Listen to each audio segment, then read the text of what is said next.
Bonjour et bienvenue à cette nouvelle session du Café du e-commerce. Nous venons de travailler pendant 2 heures sur une table ronde qui portait pour thème myemarchand.com ou comment personnaliser dynamiquement son site web. Et pour discuter de cette thématique, nous avons réuni les 4 meilleurs experts du marché. Donc j'ai nommé Laurent Evin. Laurent, bonjour. Bonjour Pascal. Laurent, vous êtes le fondateur de la société I Love Web, agence interactive. Franck Demons. Franck, vous êtes le directeur commercial de la société Adobe Systems. Adobe Systems et pour la business unit Omniture, donc voilà, qui a été racheté par Adobe. Bienvenue, merci. François Sutter, vous êtes directeur associé de l'agence interactive Blue Acacia. Bonjour Pascal. Bonjour. Et Michael Solo. Michael, vous êtes donc le directeur du e-commerce du site Made in Sport du groupe Printemps. Absolument, bonjour Pascal.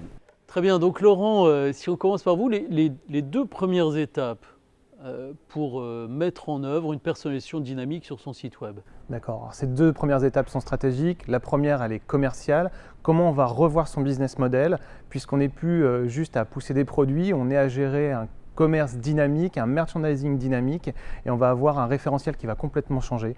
Donc bien se focaliser sur ces fondamentaux, l'analytics, où va le trafic, qu'est-ce qu'on gagne, quelle est la marge, quelle est la rotation des produits et qu'est-ce qu'on veut vendre réellement. Et le deuxième axe, c'est quelle expérience on veut faire vivre au client, puisqu'on va avoir une expérience par client, et qu'est-ce qu'on veut que ce client ressente à la fin avec tous ces éléments de personnalisation. Très bien, donc ça nous permet de mettre les choses en perspective à un niveau macro. Si on descend à un niveau un petit peu plus méthode et outils, Franck, qu'est-ce que ça donne de votre perspective ? Alors en fait, Adobe va s'attacher à fournir à ses clients, donc e-marchands, des plateformes qui vont leur permettre de piloter l'ensemble de leur activité et de mieux maîtriser l'impact que va avoir donc, le comportement des internautes à la fois donc, en ligne, mais également donc, sur les canaux donc, qui vont être en dehors donc, du web ou du mobile. Donc la possibilité donc, pour les marchandiseurs et pour les marketeurs de pouvoir donc, pousser du contenu, personnaliser du contenu en tenant compte d'éléments de segmentation liés également donc, au parcours, à la navigation que vont avoir donc, ces internautes donc, sur les différents sites de nos clients. Donc c'est vraiment proposer à nos clients donc, une plateforme unique qui permette aux marketeurs de pouvoir piloter leurs activités, d'optimiser leurs performances également en tenant compte de ces éléments beaucoup plus ciblés donc, que vont mettre en ligne ces marketeurs. Très bien, donc on voit bien effectivement au niveau de la méthode et des outils. Maintenant, je crois que François, vous avez recensé des types et des techniques particuliers de personnalisation. Vous pouvez nous en brosser un tableau rapide ? Oui, tout à fait. On a recensé 8 grandes typologies de techniques de personnalisation d'un site marchand. La première, c'est la personnalisation de la navigation. Donc, par exemple, on peut demander à l'internaute de se déclarer sous un profil.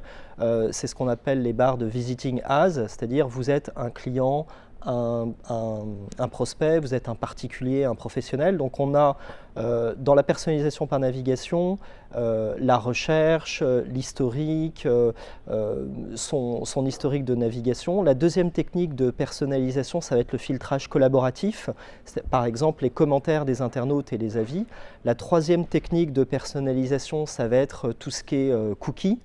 Quatrième, les sessions. Après, on a les systèmes de parrainage, les systèmes d'assistants, de référeurs, qui est l'analyse de la provenance de l'internaute. Et enfin, la notion de territoire avec soit la langue, soit la zone géographique. Donc globalement, on peut les classer en 2 modes opératoires.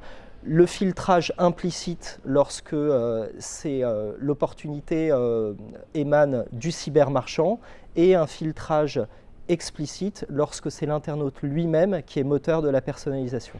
Très bien. Donc tout cela est très attractif, très attirant. Michael, vous êtes la voix de la sagesse, celle du client. Ça va nous permettre d'ancrer tout ça dans la réalité. Comment est-ce que vous avez travaillé la cohérence de ce parcours client entre le en ligne et le hors ligne? Tout à fait.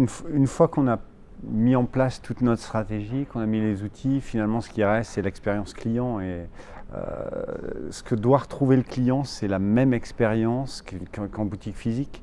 Nous, comme on gère des boutiques de club, lorsqu'un client vient à l'OM, il a une certaine émotion, il y a un environnement à créer. Et l'idée autour de cette personnalisation, elle est double. C'est recréer cette atmosphère et également être pertinent et cohérent dans l'approche commerciale, puisqu'on reste des commerçants. Très bien. Merci beaucoup, Michael. Messieurs, merci pour votre témoignage et votre expertise. Et à bientôt pour un prochain Café du e-commerce.